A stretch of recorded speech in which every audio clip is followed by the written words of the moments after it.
When I first started growing food, I was always searching for all the perennial plants I could grow in the garden because I always wanted to get the most hands-off abundance.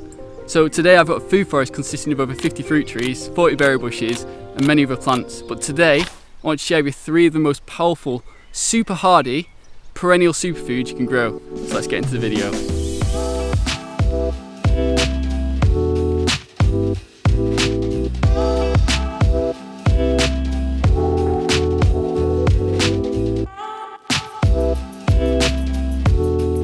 Food number 1 is asparagus. These are possibly one of the most nutrition-packed little superfood spears that come up in the garden. These have roots that go up to 10 feet deep and they suck up all the nutrition from the soil and put it into these nice little spears. You can see I've got a few growing here. And the thing about asparagus is they are one of the first things to come up in the garden, so when there's not much else to consume or you've been deprived of nutrition all winter long, these are the first things that give you that nutrition back into your diet. The difference between these and the supermarket bought asparagus is absolutely massive, because asparagus that's picked fresh is often like dripping with water and it can be eaten raw and it tastes sweet, rather than supermarket asparagus that is often really dry and tastes horrible. So that's obviously another advantage to growing asparagus, but really the main thing with asparagus to consider is the fact that it adds to the garden in a perennial factor. So you literally don't have to do anything to regrow this every single year. You can see how I'm growing it. I've got wood chips around the base and it's completely hands off, and because I've got the correct foundation, the soil quality is really good underneath these wood chips. I never have to water or fertilise, and each year I'm getting asparagus shoots coming like this. The one thing I would say about asparagus though is, like, the one drawback is they do take a long time to actually get established. So this is in a 3rd year now, this crown. We started from a crown, and it takes about 5 years before you get your first real crop. On the 3rd and 4th year you can start to pick about 20% of the spears that come up, but you want to leave the spears to grow into a fern, because that's where all the energy is used to grow the roots deeper to produce more and more spears the year after. So that's one thing to consider, and you might delegate that space to, instead of using asparagus, you might decide to grow something a little bit more productive in the short term, but in the long term asparagus is a really good one to have in the garden. When these asparagus start growing, they grow so fast, they grow inches in a day, inches. Now I've seen videos of commercial growers where it's literally a race to harvest them before they go up to ferns like this, because once they get to a size bigger than, I'd say, this, really they start to lose the quality and start to spread out at the heads, which you wouldn't ever buy them like that in the supermarket. So yeah, that's why food number 1 is definitely asparagus. The next food on the list is definitely rhubarb. This is the absolute king of production. This honestly never fails to produce. No matter what conditions I put it in, it just continues to grow. Absolutely amazing. You can see it's got weeds growing. In fact, this is strawberries and weeds mixed together, growing right up next to it. Raspberries growing over the top of it, and it's completely shaded out. But look at the size of it, and you'll see when I harvest a stick now how big it actually is. So I'm just going to look for a large one. I'm just going to pull it off at the base. Like that. Look at the size of that. No wonder it grows so big. Its leaf is like a massive solar panel, soaking up all the sunlight. Honestly, this variety of rhubarb is a very special variety. It was actually given to me as a gift by somebody that won competitions for the size of this rhubarb. I don't even know if you can buy seeds of this variety, that's how special it is. And it grows bigger than this. This is actually a young one. Look at the size of it. So I've got a little knife here. Just like to chop the head off. Like that, on the base, and that is the rhubarb stem. Absolute beast. This leaf, by the way, is actually poisonous, so don't think you can go and eat it. But it's a really good compost, addition. So add it to your compost pile and it'll decompose pretty quick.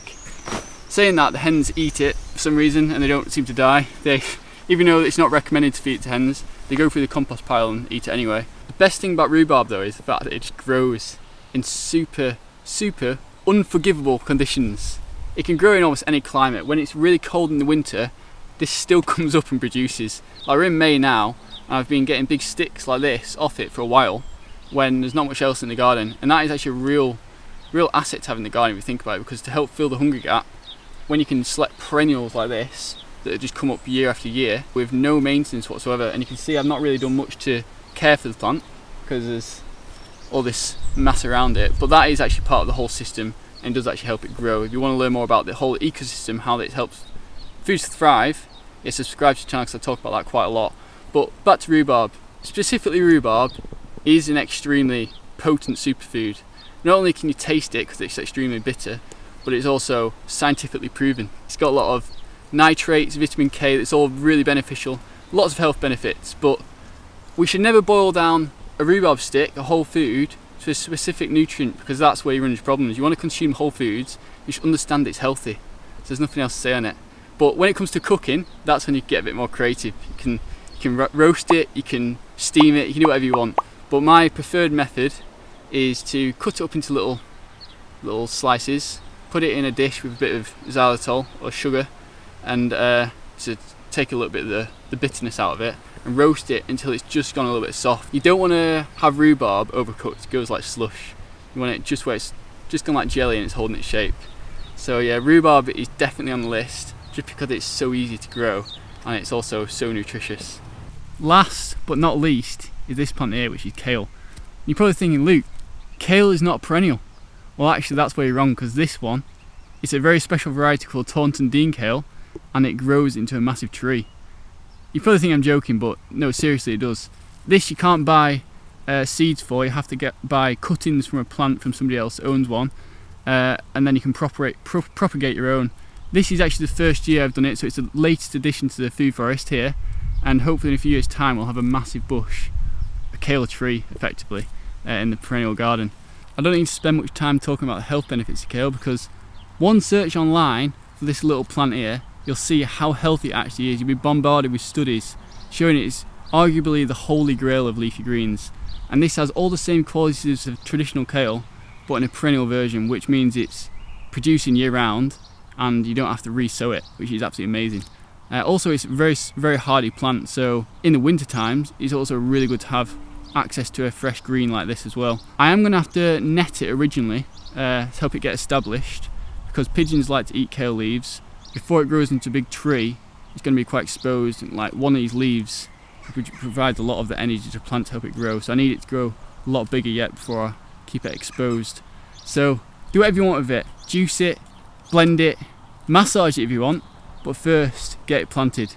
That's why perennial kale is definitely on the list. So let me know if you think I missed any superfoods from my group, because I obviously narrowed down to only 3, but hopefully this video gives you a bit of inspiration of what you can grow, because really that Taunton Deane kale is actually a real secret, under the radar food to grow that I didn't know existed until a few years ago. But I thought these stood out because they're specifically nutritious, and also they're super hardy, so they can grow in almost any climate. So if you did think I missed some, let me know in the comments. If you enjoyed the video, like and subscribe. Thanks for watching, and I'll see you in the next one.